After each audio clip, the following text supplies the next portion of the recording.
इस सेक्शन में हम ये देखते हैं कि गेटर मेथड और सेटर मेथड क्या होता है। प्रीवियस सेक्शन में हमने एक क्लास बनाई पॉइंट, उसके अंदर एक वेरिएबल बनाया एक्स और एक वेरिएबल बना लिया हमने वाई। एक हमने मेथड डिफाइन किया जो कि गेट एक्स वाई कर रहा था, जिसमें हम प्रिंट करवा रहे थे एक्स और वाई की वैल्यू। अच्छा, अब इसमें हम एक्स की वैल्यू और वाई की वैल्यू अलग अलग नहीं ले रहे थे। हाँ, हमारे पास एक ऑप्शन ये तो मौजूद है, हम पी डॉट एक्स करके पी के एक्स की वैल्यू ले लें, या पी वन डॉट वाई करके हम उसके वाई की वैल्यू ले लें। जो भी हमने ऑब्जेक्ट बनाया हुआ है उस हमने डायरेक्टली वेरिएबल को एक्सेस कर लें, तो ये तो हम कर सकते हैं। लेकिन ये एक इतना अच्छा तरीक़ाकार नहीं है कि आप उसमें एक्स और वाई की वैल्यू को या उसके वेरिएबल की वैल्यूज़ को डायरेक्टली एक्सेस करें। मोस्ट ऑफ द टाइम होता ही है कि आपकी जो क्लास है, इसके जो वेरिएबल्स हैं वो प्राइवेटली डिफाइंड हो रहे होता है। प्राइवेट वेरिएबल बनाने के लिए हम सिंपली इसके साथ डबल अंडरस्कोर लगा देते हैं और फिर ये डायरेक्टली एक्सेसिबल नहीं होता वेरिएबल, हम उसे किसी पब्लिक फंक्शन के ही थ्रू एक्सेस कर रहे होते हैं। खैर, पहले तो हम ये देख लेते हैं कि मेथड किस तरह से बनाया जा सकता है जो कि इसकी वैल्यू रिटर्न करे। जिस तरह से हमने यहाँ सेल्फ डॉट एक्स की वैल्यू प्रिंट करवाई थी, हम इसी तरह से इस क्लास को पहले तो मॉडिफाई कर लेते हैं। इसको मैं एडिट में ले लेता हूँ। अच्छा, ये फंक्शन रहने देते हैं, जो बन गया वो ठीक है। हम यहाँ पे गेट एक्स और सेल्फ दे देते हैं। यहाँ पे हम रिटर्न करवा लेते हैं सेल्फ डॉट एक्स। अच्छा, दूसरा एक मेथड बनाते हैं यहाँ पे सेट एक्स के नाम से। ये भी, इसे भी हम दो आर्गुमेंट देंगे, सेल्फ कॉमा। अच्छा, एक हम इसे आर्गुमेंट और दे देंगे। अब वो हम कुछ भी दे सकते हैं, फॉर एग्जांपल न्यू वैल्यू। अच्छा, इसको मैं सिर्फ एक्स भी दे सकता हूँ, मैं एक्स की वैल्यू सेव करवाना चाहता हूँ, मगर मैं कंफ्यूजन से बचाने के लिए आपको मैं यहाँ पे न्यू वैल्यू दे रहा हूँ। अब इसको ज़रा हम और इन्हेंस कर लेंगे। न्यू वैल्यू यहाँ पे self dot x equals to new value. क्या करा है मैंने, एक तो इसका आर्गुमेंट बाय डिफ़ॉल्ट है जो कि जाता है, जो कि हम इसको रेफ़र भी नहीं कर रहे होते और ख़ुद ब खुद पास ऑन हो जाता है। दूसरा, हमने खुद से एक आर्गुमेंट इसको डिफ़ाइन कर दिया कि एक पैरामीटर लेगा ये फंक्शन। अब जब यहाँ पे इसकी बॉडी में मैंने इसको दिया सेल्फ डॉट एक्स, तो इसने अपने एक्स को रेफ़र किया, और न्यू वैल्यू में जो वैल्यू जाएगी वो जाके सेल्फ डॉट एक्स के अंदर अपने ऑब्जेक्ट के एक्स के अंदर स्टोर हो जाएगी। अच्छा, चलें इसका हम ऑब्जेक्ट बना लेते हैं, नया ऑब्जेक्ट बनाते हैं, क्योंकि पुराना जो पी ऑब्जेक्ट बना हुआ है वो उसमें ये डेफिनेशन मौजूद नहीं है। इसलिए अब अगर आपने ये गलती की कि आपने क्लास तो अपडेट कर ली, और लेकिन जो पुराना ऑब्जेक्ट पी यहाँ पे बना हुआ है आपने उसी पे ये फंक्शन कॉल करने की कोशिश की, तो आपको एरर आ जाएगा। अच्छा जी, अब मैं पी डॉट गेट एक्स करता हूँ। सिंपल था, इसने वो वैल्यू रिटर्न कर दी जो कि एक्स की है। पी डॉट सेट एक्स करता हूँ, और यहाँ पे वैल्यू हम इसे पास करते हैं 20, नई वैल्यू दे रहे हैं। अच्छा जी, अब मैं पी डॉट गेट एक्स करके देखता हूँ, तो देखें पी की वैल्यू अपडेट हो गई।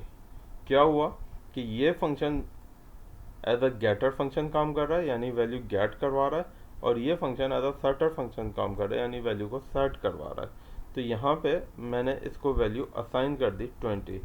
आप एक बात ये कह सकते हैं कि जी डायरेक्टली हम पी डॉट एक्स करके उसको वैल्यू 50 दे सकते थे, जैसे कि हमने प्रीवियस एग्जांपल में दिया है। और अब अगर मैं पी डॉट गेट एक्स करता हूँ तो फ़ायदा क्या हुआ ये सब कुछ करने का। मैं फिर से बता दूँ कि ये एक अच्छा रिकमेंडेड तरीका नहीं है। मोस्ट ऑफ द टाइम्स हम अपने वेरिएबल्स को प्राइवेट बनाते हैं क्लास के अंदर, तो उस सूरत में तो आप ये वाला तरीक़ाकार यूज़ कर ही नहीं सकते। आपको कोई ना कोई पब्लिक वे चाहिए होता है उस वेरिएबल को एक्सेस करने के लिए। उस सूरत में आप गेटर सेटर फंक्शन यानी गेटर सेटर मेथड या प्रॉपर्टीज़ के थ्रू एक्सेस करते हैं, जो कि अब हम आगे पढ़ेंगे। अच्छा, अब मैं ज़रा आपको ये न्यू वैल्यू, ये जो आर्गुमेंट पास किया है, इसको समझाता हूँ। जो आपने यहाँ से 20 इसको सेट एक्स में दिया, यानी ये इसका सेटर मेथड के तौर पे काम कर रहा है। आपने इसको जो 20 यहाँ पे दे दिया, वो 20 जाके इसमें स्टोर हो गया। हाँ, जो मैं आपको बताना चाह रहा था वो ये बताना चाह रहा था कि आप यहाँ पे डायरेक्टली इसको खुद एक्स भी दे सकते थे। Now this x is different from this x. ये जो एक्स है ये लोकल एक्स है, लोकल इस मेथड का एक्स है, इसका स्कोप सिर्फ इतना ही है। जबकि सेल्फ डॉट एक्स जो आपने लिखा, जो इस सेल्फ को रेफ़र करते हुए अपने ग्लोबल उस क्लास के वेरिएबल को जाके हिट करेगा। यानी आप यहाँ पे डायरेक्टली x भी लिख सकते हैं और इसमें इस x में और इस x में आपको कंफ्यूज होने की ज़रूरत नहीं है। ये आपके मेथड का लोकल x है, जबकि ये आपकी क्लास वेरिएबल है, आपके क्लास का x है, ठीक है। और ये इसको रेफरेंस करने के लिए मेथड के अंदर आपको सेल्फ के ही थ्रू उसको लिखना होगा। अगर आपने सेल्फ कीवर्ड यूज़ नहीं किया तो वो लोकल वेरिएबल कंसीडर हो रहा होगा, जैसे कि इस केस में हो रहा है। तो हाँ, अलबत्ता मैं ये नहीं लिख सकता, no this is wrong way. यहाँ मैं अब इस एक्स को रेफ़र नहीं कर रहा, यहाँ मैं इस एक्स को ही रेफ़र कर रहा हूँ, ठीक है। तो इसलिए मैं इसको अब सेल्फ डॉट एक्स नहीं लिख सकता, मैंने यहाँ पे एक्स देना होगा। और अब इसका अगर हम ऑपरेशन परफॉर्म करवा के देखें तो नया ऑब्जेक्ट बना लेते हैं, p डॉट सेट एक्स 100 और p dot get x value लेके देख लेते हैं। तो ये हमारा टॉपिक है सेटर एंड गेटर मेथड्स के बारे में। ये हमारा सेटर मेथड हो गया, ये हमारा गेटर मेथड हो गया। एक बात और समझ लें, मोस्ट ऑफ द टाइम हमारे जो सेटर गेटर मेथड्स होते हैं वो किसी एक वेरिएबल को ही सेट या रिट्रीव कर रहे होते हैं। बहुत कम ऐसा होता है, वैसे ऐसा होता है कि हम मल्टीपल वेरिएबल्स को एक ही मेथड के थ्रू एक्सेस कर लेते हैं कि एक्स और वाई की वैल्यू हम चाहें तो एक ही हम यहाँ पे डिफाइन करें। इसको मैं दोबारा से एडिट मोड में लेता हूँ और डिफाइन कर देते हैं एक नया, ठीक है, सेट एक्स वाई। इस सूरत में क्या करना होगा, सेल्फ एक्स वाई। अभी आप समझ चुके हैं ये एक्स और वाई ये डिफरेंट है उस क्लास वेरिएबल के। This x y is different from this x y. क्यों? क्योंकि ये जो एक्स वाई ये सेल्फ की वर्ड के थ्रू रेफर हो रहा होगा, और जबकि ये वाला एक्स वाई विदाउट सेल्फ। अच्छा, अब यहाँ हम ऐसा करते हैं कि जी self dot x equals to x और self dot y equals to y. एक ही हमने मेथड बना लिया, सेटर मेथड, जो कि दोनों ही वेरिएबल को जाके सेट कर देगा। अच्छा, एक इसका df हम गेट y बना लेते हैं। गेट x हमारा ऑलरेडी मौजूद है, सेल्फ हम इसमें डिफाइन करेंगे, जो कि हमें at the time of calling this method हमें वहाँ बताना भी नहीं होगा। और रिटर्न करवा लेते हैं हम सेल्फ डॉट y को, ठीक है। अच्छा, अब देखें हमारा गेट एक्स वाई एक मौजूद है।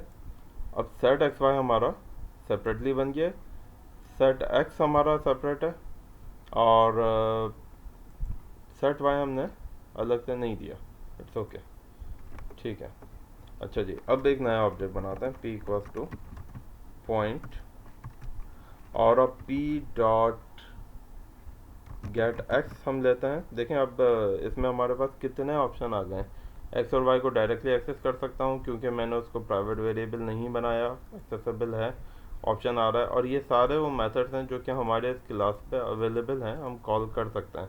अगर मैं गेट एक्स वाई यहाँ से ले लेता हूँ तो हमें दोनों ही वैल्यूज एक साथ मिल जाएंगी। और p dot set x y हम इसको दे देते हैं। हम कहते हैं कि जी हमारा x जो है वो 200 वैल्यू पे चला जाए और y हमारा 300 वैल्यू पे चला जाए। अब मैं दोबारा अगर p dot get x y यहाँ पे कॉल कर देता हूँ तो हमारी दोनों ही वैल्यूज एक साथ अपडेट हो गई।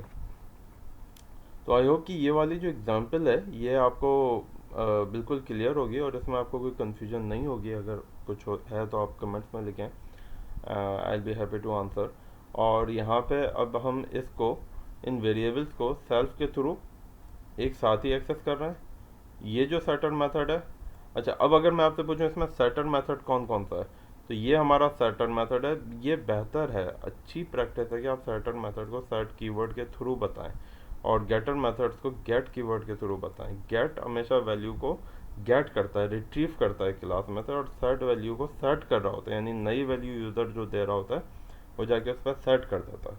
तो ये हमारा भी ये टॉपिक है सेटर एंड गेटर मेथड्स का। नेक्स्ट हम इसमें ये देखेंगे कि अगर वेरिएबल प्राइवेट हो जाए तो फिर उसे हम किस तरह एक्सेस करते हैं।